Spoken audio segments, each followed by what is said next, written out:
Assalamualaikum warahmatullahi wabarakatuh dan salam sejahtera.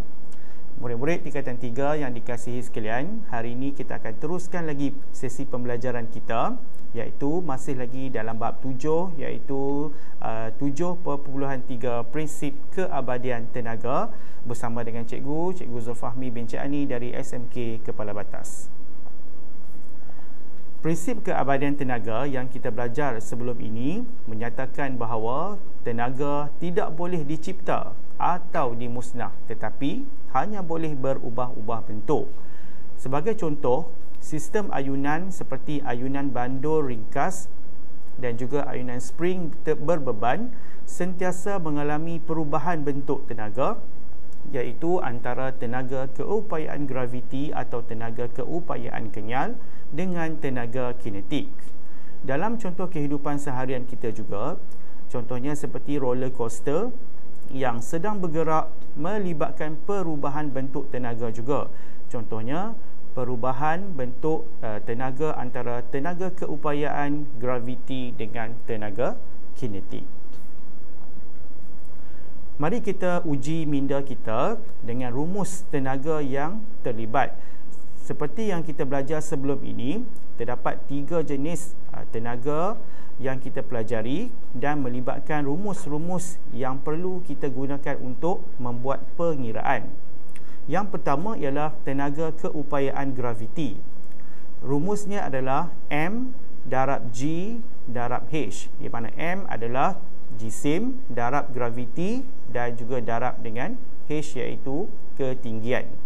Bagi tenaga keupayaan kenyal pula, formulanya adalah 1/2 darab dengan F darab dengan X, di mana F tersebut adalah force iaitu daya dan X itu adalah perubahan pemanjangan spring.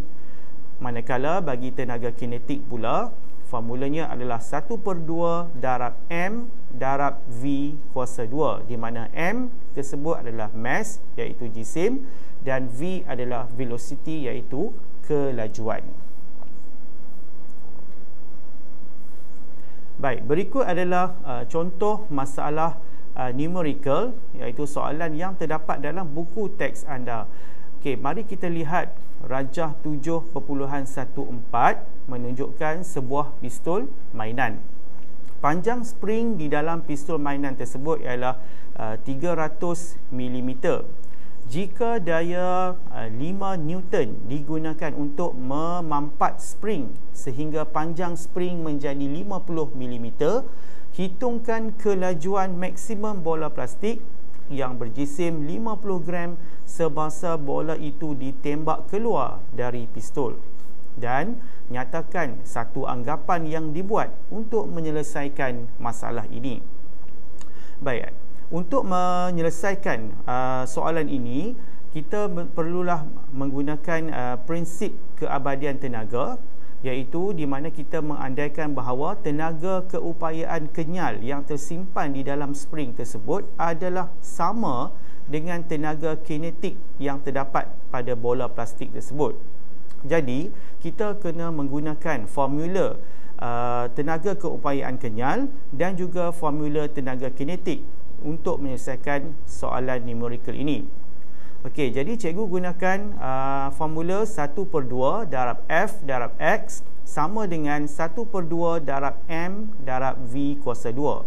Okey, jadi kita akan menghitung kelajuan. Kelajuan itu adalah diwakili oleh simbol V tersebut. Jadi kita masukkan data-data daripada soalan ke dalam formula yang kita senaraikan tadi.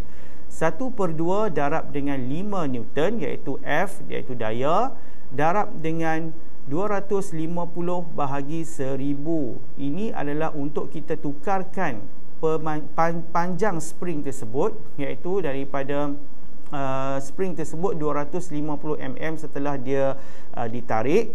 Jadi mm kita perlu tukarkan, milimeter kita tukarkan kepada meter, iaitu kita perlu bahagi dengan 1000. Kemudian untuk tenaga kinetik pula, okay, 1/2 darab dengan M iaitu mass, 50 bahagi dengan 1000 untuk kita tukarkan 50 gram kepada kilogram, dan darab dengan V kuasa 2. Baik, bila kita selesaikan kedua-dua persamaan tersebut, maka kita akan dapat V kuasa 2 sama dengan 25 M kuasa 2 S kuasa negatif 2. Jadi kita selesaikan untuk dapatkan V, maka kita buat punca kuasa 25. Okey, dan kita akan dapatlah nilai V sama dengan 5 M S kuasa negatif 1. Dan dalam soalan ini juga meminta kita untuk memberi satu anggapan untuk menyelesaikan masalah tersebut. Jadi anggapan yang kita boleh buat ialah tiada kehilangan tenaga ke persekitaran. Okey, baiklah.